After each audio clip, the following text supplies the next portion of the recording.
stays open and stays facing up towards the sky. That's how you keep the loft on the shot. If you get to where close, or not a close, but a neutral club face, and then you go this way, you're actually exposing that leading edge more to the ground, and you're not getting that bounce that we need on the club. You're not utilizing the bounce on the club, especially in soft conditions like this, okay? So by having that forward press that you tend to have, that leading, see how the leading edge is really, really exposed? I want to get it to where when we're using the bounce a little bit more, and to use the bounce a little bit more, we have to let that right hand, I wouldn't say pass, the club head's going to pass your hands, but they're going to work equally. Almost feels like it's almost like a little flick. A little bit. I wouldn't say a flick, but I tell you what you did. We worked on your putting a little bit more. Is when you release the putter. And we talked about when you release that putter head, it feels like the right hand is working with the left, and as that putter head is passing through impact, it feels like it's just ever so slightly working with the right hand, opposed to the hold off method. Gotcha. Okay. So let's go ahead. Let's hit a couple.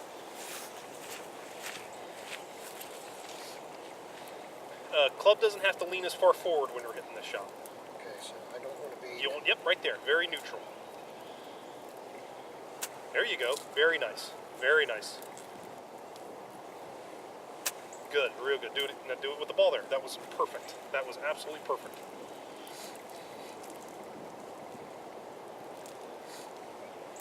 Excellent. Really good. That ball landed really, really soft. Great shot. So what I'd recommend for practice for you is go to the practice green, and I set up stations like we have here. Uphill, downhill, side hill, very short-sided, very long. And I don't want you to get very one-dimensional of when you miss a green, and let's say we're playing in an event where we're riding in carts where you just grab your 54-degree wedge and your putter. You almost want to take your lob wedge through your 6-iron to about every shot you go to, because you don't want to limit yourself to, okay, well this is, I have my 6-iron or my 54-degree wedge, I just have to make it work. You want to pick the shot and use the appropriate club, kind of a thing. We've all been there where it's like, oh my God, I'm not walking back to the cart, and you make it work. Don't do that anymore. Don't do that anymore.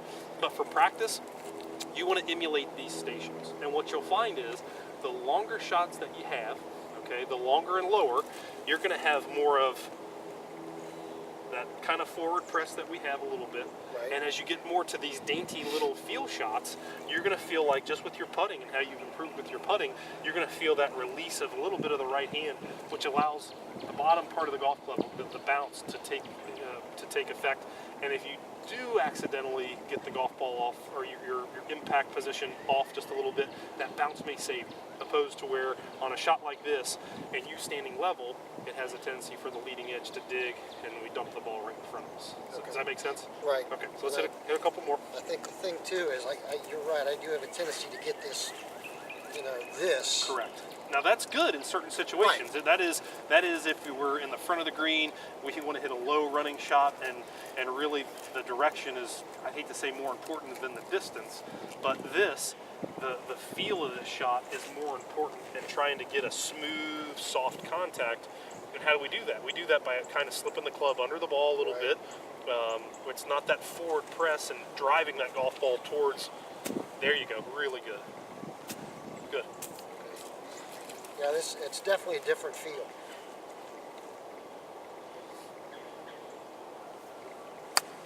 Okay, next one I want you to, the golf ball on that one was a little bit too far back. Okay. Keep it more in the center of your stance.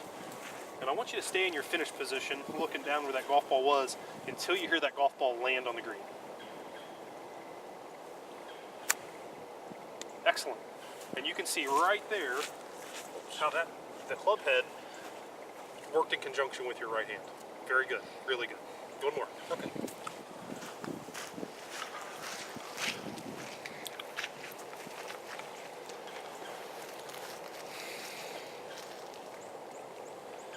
Excellent, awesome, Jim. Now, that's improvement right there. That's big time improvement. It definitely feels like it's like you have a little more touch. I don't know how to. Gotcha. Okay, one more. Do you feel like this is a little bit different than you'd go about it before? This kind of downhill. Definitely. Okay. Because here I would always think more you know, about trying to keep my hands in front. So, and I realize that you want to kind of go with the slope. Yep. But obviously the ball's going to come out a lot lower, Mm-hmm. and therefore it just seems like it's more difficult to kind of get those soft little drop shots. Yep. You know. Stop. There you go. Get that ball more in the middle of your stance. Got it.